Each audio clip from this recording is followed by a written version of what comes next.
Coffee for Courage.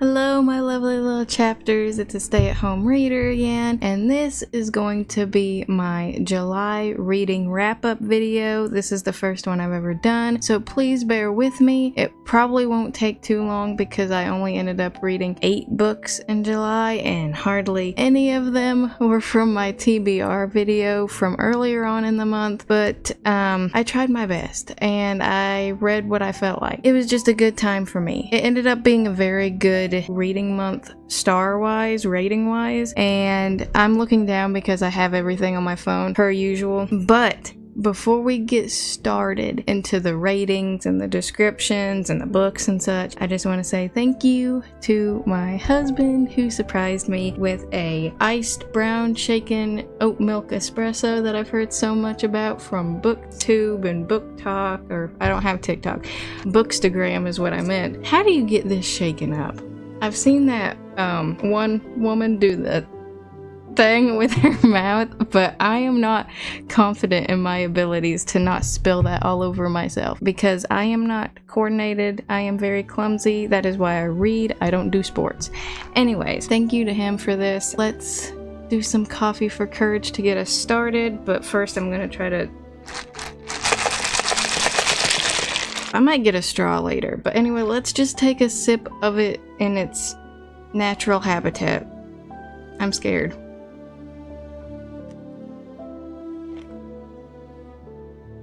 That is good. That tastes like Cinnamon Toast Crunch on a fall day wearing a flannel on a couch sipping some hot cocoa. I don't know.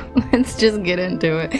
That coffee gave me a bit too much courage. Let's start off with in order from highest rating to my lowest rated book from July. As you know, Summerween was in July, so I had 4 books that I read from them. I'm not gonna go into depth with those because I have a whole other video on my channel going into depth and my whole review and everything, my thoughts. So I'm just gonna leave those be, but then with the other 4, I'm just going to say what I feel at the moment, which is probably a bad idea, but we're just gonna wing it. We're just gonna go with it. We don't have a script. We didn't prepare. Okay, so I had one 5-star read this month, and that was Fairytale by Stephen King. I absolutely love this, and I hope he does more fantasy later on, or right now. I'm ready for it. If he can make a sequel, that would be great. That would be fantastic. That would be top on my list of books to get to, would be a sequel of Fairytale. But he's probably not going to. But if he hears this, book idea. Anyways, Fairytale was a 5-star read. I loved how it was so different from his horror thriller novels. It was his first fantasy, I believe. May not be his first fantasy though, because he has that one book that he wrote a long time ago called The Eyes of the Dragon, and I believe that was fantasy too. I haven't gotten to that book yet. This is the first fantasy by him that I've read. I loved this book, and I'm not going to go into character names because I don't want to butcher it.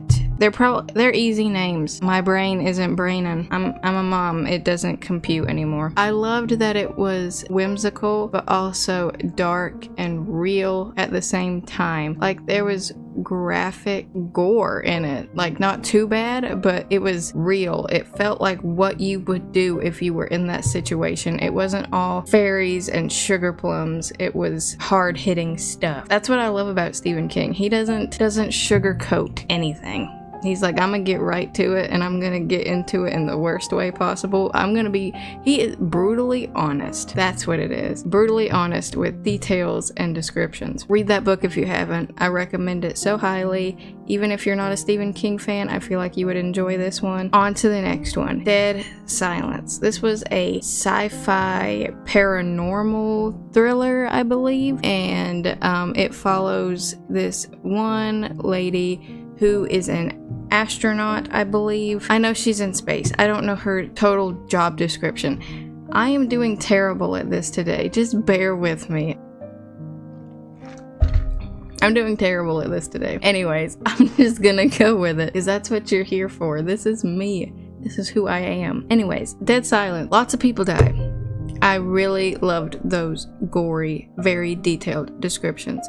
That's what I look for in a thriller book. If it doesn't have good, gory descriptions, I won't give it a high rating. That's just what it is. If you're gonna do a thriller, then you gotta do it the right way. And I just realized I said I was gonna go through this from top to bottom rating. I didn't do that. This was a 3.75 stars, and I've got 4 and 4.5 stars on this list. Turns out I'm just going by the list on my phone, so we're just gonna do that. This book was a 3.75 because, as you know, I hate unnecessary romance, and this was very unnecessary. She should have focused on the dead people instead of trying to get in someone's pants. Can you not? Can you not? The next one is The Madman's Daughter. Now, I've never heard of this book, but my husband picked it up for me at the library because he's a sweetheart. He picked me out a couple of books he thought that I would enjoy, but I only got around to this one because of the deadline and me struggling to get through books at the time because July was a very busy month for us as a family. The Madman's Daughter was very weird, unique, quirky. It was about this one girl. I won't call her a lady because I feel like she's in her early teens, but her mother dies and her father is accused of doing some very bad things, like cutting up, dissecting animals while they're still alive and turning them into something else. So he dies. Yeah, she's kind of lost, but she meets her childhood friend from when she was before all that happened. They go on this journey. She finds out if her father is actually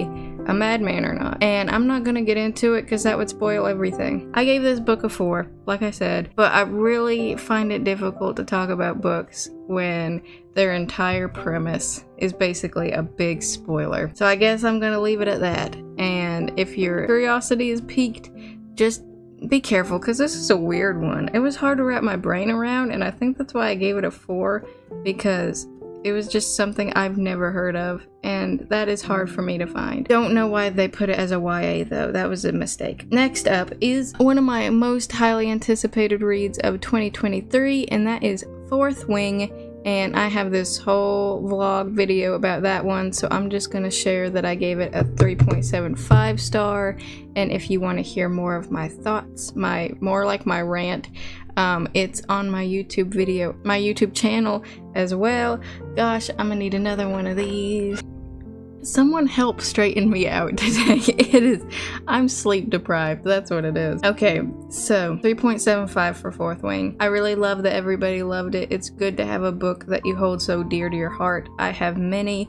This one just wasn't it. I still enjoyed it, and I will be buddy reading with Linka the next one. So I'm excited for that.